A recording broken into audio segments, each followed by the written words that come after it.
नमस्कार, आप देख रहे हैं एनबीटी टेक एड और आज की इस वीडियो में हम बात करने वाले हैं उन गलतियों के बारे में जो एनआरआईज अपने पैसों के साथ इंडिया में करते हैं।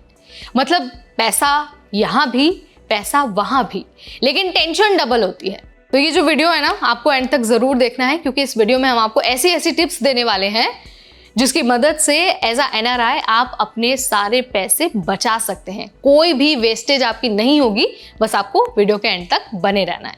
तो चलिए फटाफट आपको सब कुछ बता देते हैं एकदम सिंपल टर्म्स में। तो देखिए, जो एनआरआई सबसे पहली और सबसे बड़ी मिस्टेक करते हैं वो है गलत बैंक अकाउंट को चुनना।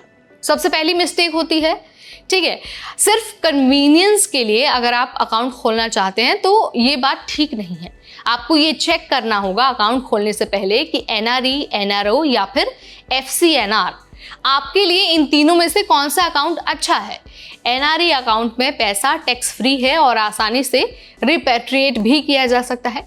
वहीं एनआरओ अकाउंट की अगर हम बात करते हैं तो आप इंडिया में कमाए पैसे रख सकते हैं, लेकिन आपको टैक्स देना पड़ेगा और जो रिपैट्रिएशन है वो बहुत लिमिटेड होता है। मतलब पहले आप समझ लीजिए कि आपको अकाउंट किस पर्पस के लिए चाहिए, उसके बाद आपको अपना अकाउंट खोलना होगा, ठीक। और जो दूसरी मिस्टेक होती है ना, वो है बिना प्लानिंग के रियल एस्टेट में इन्वेस्टमेंट। अब देखिए, इंडिया में प्रॉपर्टी के रेट्स सिटी के हिसाब से अलग अलग होते हैं।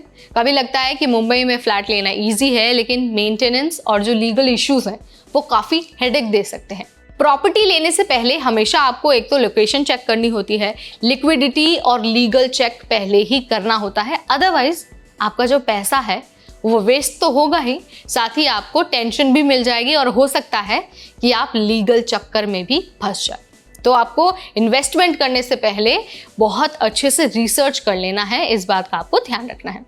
और तीसरा जो सबसे बड़ा मिस्टेक है वो है टैक्स प्लानिंग न करना। अब देखिए, इंडिया का जो टैक्स सिस्टम है वो थोड़ा ट्रिकी है। बहुत से एनआरआई सोचते हैं कि विदेश में रहने की वजह से उन्हें इंडिया में टैक्स नहीं देना पड़ेगा, लेकिन ऐसा है नहीं। अगर आपका पैसा इंडिया में इन्वेस्टेड है, जैसे एफडी, शेयर या फिर प्रॉपर्टी से अगर आपको रेंट आता है, तो आपको टैक्स देना ही होगा। इसीलिए स्मार्ट प्लानिंग करनी होगी। जैसे जो DTAA है ना, उसका आपको इस्तेमाल करना चाहिए, यानी कि डबल टैक्स अवॉइडेंस एग्रीमेंट, इसका इस्तेमाल आपको करना चाहिए।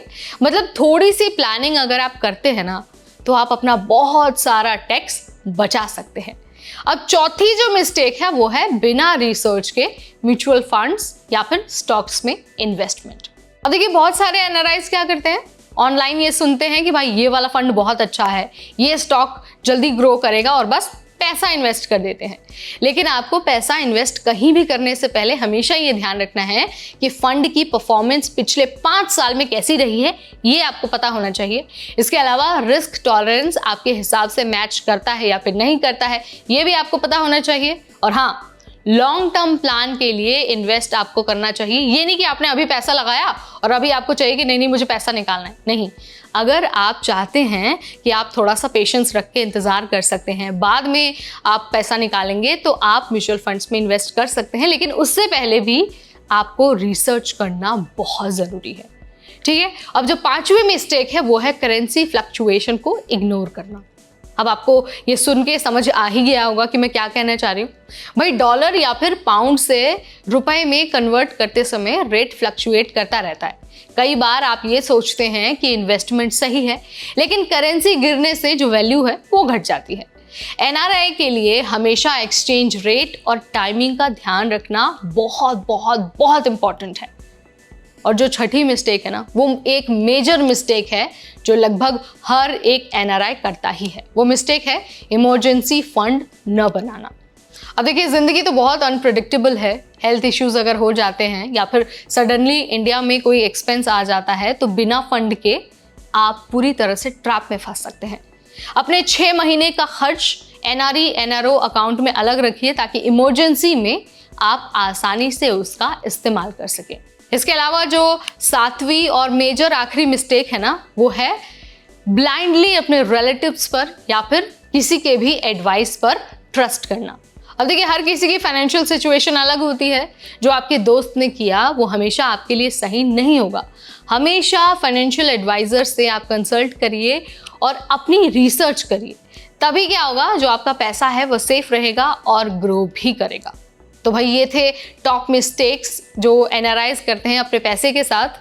अगर आपको ये वीडियो यूजफुल लगा है, आपको लगा है कि भाई इससे हमें नॉलेज मिली है, इससे हमने बहुत कुछ सीखा है, तो इसे लाइक और शेयर करना बिल्कुल ना भूलें। ऐसे अपडेट्स, ऐसे वीडियोस हम आपके लिए लाते रहेंगे सिर्फ और सिर्फ NBT टेक एड पर।